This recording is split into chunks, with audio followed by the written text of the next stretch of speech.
লাল সিঁদুর ও চামেলি তেল দিয়ে রাম নাম লিখে দেবেন এবং আপনি আপনার মনস্কামনা অবশ্যই হনুমানজির শ্রীচরণে রাখবেন এবং গুনে গুনে 21টি তুলসী পাতা নেবেন এবং তার মধ্যে রাম নাম লিখবেন সিঁদুর আর চামেলি তেল দিয়ে।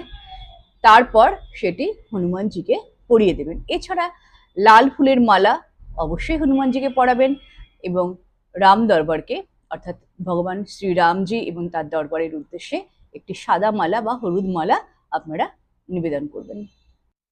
এই বড় মঙ্গলবারে অবশ্যই কলা নিবেদন করতে হয় এবং সেই কলা হয় 7টি, নইলে 11টি, নইলে 21টি কলা নিবেদন করতে হয়।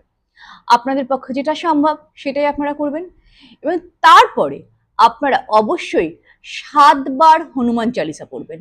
তবে হনুমান চালিসা পড়ার আগে অবশ্যই 108 বার রাম নাম জপ করবেন এবং রাম স্তুতি পাঠ করবেন।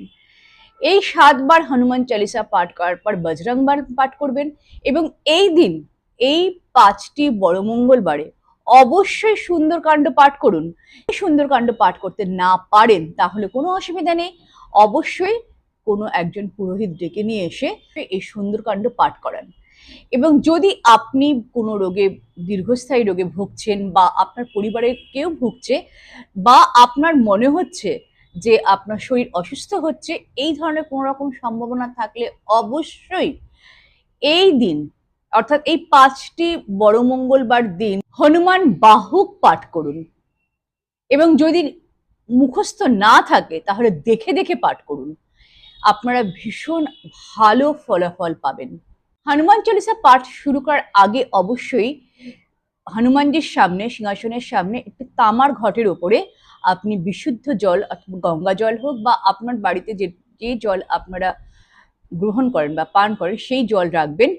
কারণ ওই জলটি কিন্তু আপনি 7 বার হনুমান চালিসা পাঠ করার পর, বজরং বাণ পাঠ করার পর, সুন্দরকাণ্ড এবং যদি হনুমান বাহুক পাঠ করেন তাহলে এগুলো সবকিছু করার পরে ওই জলটি কিন্তু মন্ত্রসিদ্ধ হয়ে যাবে। পুজোর শেষে সেই জলটি আপনি সারা ঘরে ছিটিয়ে দেবেন এবং বাকি জলটা নিজে এবং পরিবারের সকলের মধ্যে ভাগ করে দেবেন যে প্রত্যেকে এটি পান করবেন। এইটা পান করলে আপনাদের অনেক নেগেটিভিটি কেটে যাবে আপনাদের শরীরের ভেতর থেকে এবং পজিটিভ শক্তির বা পজিটিভ এনার্জি আসবে। এবং পুজোর সময় অবশ্যই চামেলি তেলের প্রদীপ জ্বালাবেন এবং একটি ঘিয়ের প্রদীপ জ্বালাবেন। আর অবশ্যই আরতি করবেন। প্রথমে ধূপ দিয়ে আরতি করবেন, তারপরে দীপ দিয়ে আরতি করবেন এবং তারপরে আপনারা পঞ্চপ্রদীপ দিয়ে আরতি করবেন।